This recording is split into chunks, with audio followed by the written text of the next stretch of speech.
27 கலை அழுத்து புற்றுநோய் மாதம். அதுல முக்கியமா கலைகளுக்கு புற்றுநோயில வாய் புற்றுநோய் தான் எங்களுக்கு பிரதானமான இதா இருக்கும். இந்த ரசோடங்கை வாய் புற்றுநோய் தான் முக்கியமான. அதுல அந்த கலை கழுத்து புற்றுநோயில வாய் புற்றுநோய் ஒரு முக்கியமானது. இதுல வாய் புற்றுநோய் வாரத்துக்கு என்ன காரணமாயிருக்கு? புகைத்தல் வெத்தில புகையில பாவனை என ஒன்று வேற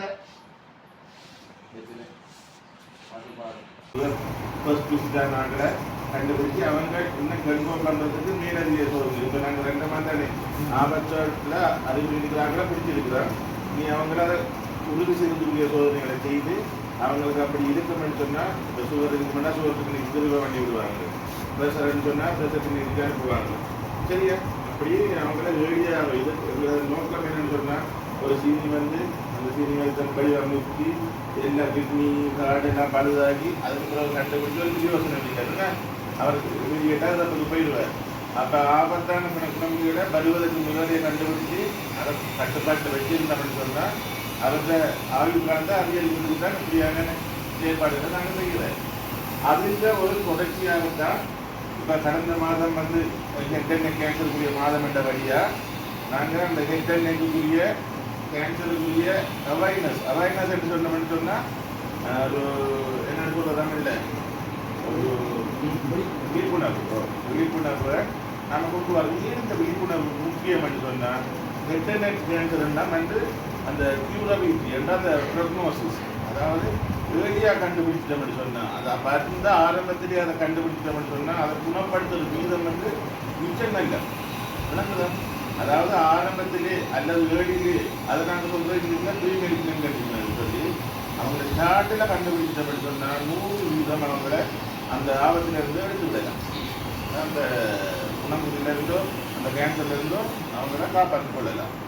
ஆனால் அந்த கேன்சரை நாங்கள் முத்த விட்டு கடைசி ஸ்டேஜில் கண்டுபிடிச்சோம்டா கடைசி ஸ்டேஜுக்கு வந்தால் ஒரு வேலையான டயக்னோஸ் பண்ணணும்டா பார்த்தாலே தெரியும் வாய்ப்பு அண்ணாலே கண்டுபிடிச்சிடலாம். கடைசி ஸ்டேஜ் உணர்வு என்னத்துக்குன்னு சொன்னால் இதில் பிரயோசனம் என்னன்னு சொன்னால் இதை நாங்கள் ஏழியாக கண்டுபிடிக்கணும். இது வந்து உங்களுக்கு மட்டுமில்லை, உங்களுக்கு சொல்கிறோம்னு சொன்னால் நீங்கள்லாம் ஒரு குடும்பத்தில் ஒரு தலைவரோ ஒரு தலைவியோ ஒரு மேஜரோட மட்டும் பங்கு வச்சுக்கீங்க இல்லையா?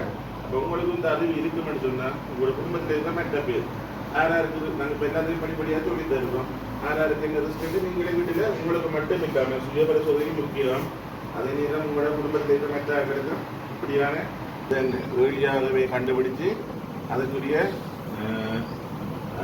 ட்ரீட்மெண்ட்டுகளை எடுத்துக்கொள்றதுக்கு உதவியாக இருக்கும். சரிதானே? அப்போ ஓரல் கேன்சர் அவேர்னஸை ரெண்டு பார்ப்போம். இப்போ நம்முடைய இலங்கையில் பரவி வர முக்கியமான கேன்சர்களில் இந்த கேன்சரும் உண்டு. சரிதானே? இப்போ உதாரணத்துக்கு ஆண்களில் வர கேன்சரில் 3வது இடத்தை இந்த வாய்ப்புற்று நோய் வந்து இடம் வகிக்குது. அதே நேரம் பெண்களில் ஒரு 100% அம்மாமார் எடுத்தோம்னு சொன்னால் அதில் பார்ப்பேன் நான் என்னென்ன காரணிகள் வந்து இந்த வாய்ப்புற்று நோயை அதிகரிக்கலாம். இப்படியான பழக்க வழக்கங்கள் இருந்தால் அல்லது இந்தந்த காரணிகள் இவர்கிட்ட இருந்தால் இவருக்கு அந்த வாய்ப்புற்று நோய் வாரத்துக்குரிய சாத்தியம் வந்து செண்டா சரி சீனி வந்துட்டேன்னு சொன்னால் எல்லாரும் வெத்தில போடுறான், பாக்கு போடுறான், கோயில போடுறாங்க. கோயிலேன்னா கல்லுக்குள்ளே வச்சு அடக்குறாங்க. பூவை பிடிக்கிறது மட்டும் இல்லை, வெத்திலைக்குமா வாய்க்குள்ள வச்சுக்கிறதும் பிரச்சனை தான். விளங்குதா?